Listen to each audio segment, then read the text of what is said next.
We got to figure out how we start games. It's getting ridiculous. It's 5 halves in a row where we just start the game and we get smashed. We lose a guy on a pin down to open the game for a 3. We have a simple interchange, and our big guy, we're telling him that guy drives, do not let him shoot. He let him shoot, makes another 3. They had 14 points in the first half in transition, and we weren't getting any. They were running back. They weren't really trying to offensive rebound. They shot it and ran back to make sure we didn't get baskets, and guess what? We didn't. They played zone for 40 minutes, and it's really difficult, folks, when you have young guys that are still learning to feel when to look to the post, when to, you know, we were thrown around the perimeter, and I was trying everything to just get something to work. Emmanuel made shots. I thought Ashton really defended again and did some stuff. We still got to figure out offensively some things we've got to get him to do. And then Reed and PJ had 20 rebounds between them. So, but it's a good win. I mean, today, Alabama lost at home. Florida lost at home. Mississippi State lost at home. Someone else lost at home. Arkansas lost at home. We did lose at home. And it looked ugly early, but we didn't. So now we move on to Georgia. Sorry for her, Curtis. As you mentioned, PJ and Rick, I think only combined for 8 points, but you said they're 20 rebounds. Were they doing things since they weren't on doing? We weren't looking to them. I couldn't get the guards.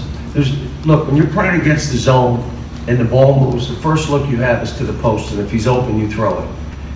We were looking back at the guard that threw us the ball. That's one. Second thing, if you're playing against a zone with all you basketball bennies in this room, if you put the ball above your head, what will the zone do? Uh-oh. Collapse, right? Just backs away, because you can't, unless you shoot a two-handed shot that way. So the minute you go like this, they back. And I kept telling the guys in every huddle, break the gut. You have to break it down and make them think you're driving or shooting, or they're going to back away, which is why PJ and those guys didn't get the ball. The other guy, again, made a big difference in the game was Nick. Big difference in the game. Blocking shots. You know, I mean, again, if he's that guy and he keeps playing that way, we're going to be all right. We need him to play a little bit more than he played, probably another 5, 7, 8 minutes. But he played good again today. Kyle back. Cal, first of all, how's Ashton's back? And second of all, you talked about other guys in the past trading 3s for 2s and things like that, and you can't make up for it on the other end. When all the steals he gets, does he sort of negate that at times with? He's a better shooter. Turnovers. He's a better shooter than people think he is. But and I'm telling him in huddle, shoot it, man. I'm giving you the green light. Let it go. But he's just so used to running downhill. You see him at the foul line. If you can go make 10 out of 11 from the foul line, you can shoot. I mean, you can shoot. And the way they're playing him, it's basically a foul shot, 1 step back. It's the same shot. They're leaving you alone. So let it go. Cal, you had an exchange with Nick Richards when he went down hard, and you look like you're trying to sub in Reed, and he kind of waved him off. What was that exchange like, and what were you feeling during that exchange? Well, he was getting tired, but I wanted to see him tough through that, which he did. And, you know, we have to be more desperate to start games. We have to be more desperate for 40 minutes. We have to understand that every team that plays us is excited. In the beginning of the game, they're coming. Over the length of the game, like in the second half, we held these guys to 24% in the second half from the floor. And again, if you can understand the beginning of the games, they're playing Kentucky, they're in Rupp Arena, they're going to make shots, they're going to do things, they're going to play sharp, but as the game goes on, if you will stay desperate, you'll have your chances. I thought, again, you know, you could say, he doesn't shoot the ball well, but he was 7 for 9, and then you say, yeah, but he had a runner and the rest were layups, so take layups. That's fine with me. Manuel quickly, like I said, those were big shots for us, big shots. The Clark on the right. Got obviously down early, and you guys fought back right there in the first half. How have they learned to trust themselves in those situations, those adverse situations?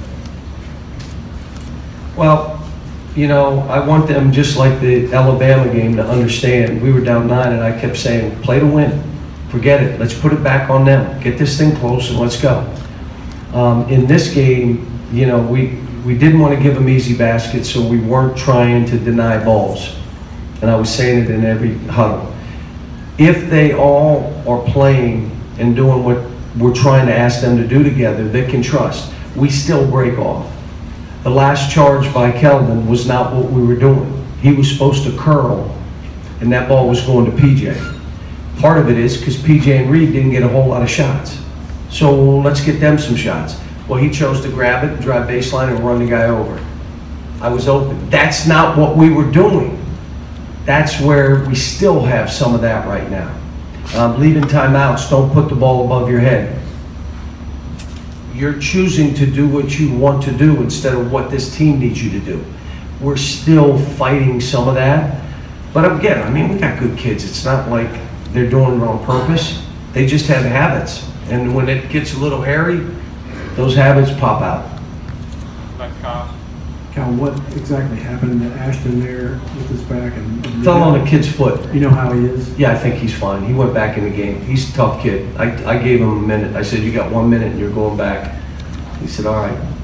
Coach, you held Vanderbilt to 17 points in the second half. What did you like most about your team's defensive? We sustained effort. We helped each other. We were communicating pretty good. We got into their legs a little bit by the pressing. But again, like, I watched the tapes. Mississippi, who's beaten everybody, they had a chance, as you know, to beat Mississippi. As a matter of fact, probably should have. They played Georgia, and everybody saw the score, but with 5 minutes to go, it was a 2-bucket game. And as a matter of fact, there were points of the game, they were up 5 or 7 points. So they're capable when you know it, and they can really score the ball. I thought they were going to play zone. I saw their Kansas State game, and they played zone against Kansas State and gave them everything they could handle. And I told them, and we worked on zone for 2 days. Obviously, we didn't work very good, but we did work on it because I kind of thought that's what they do. Anything else, guys? All right, just let us know there. Thank you.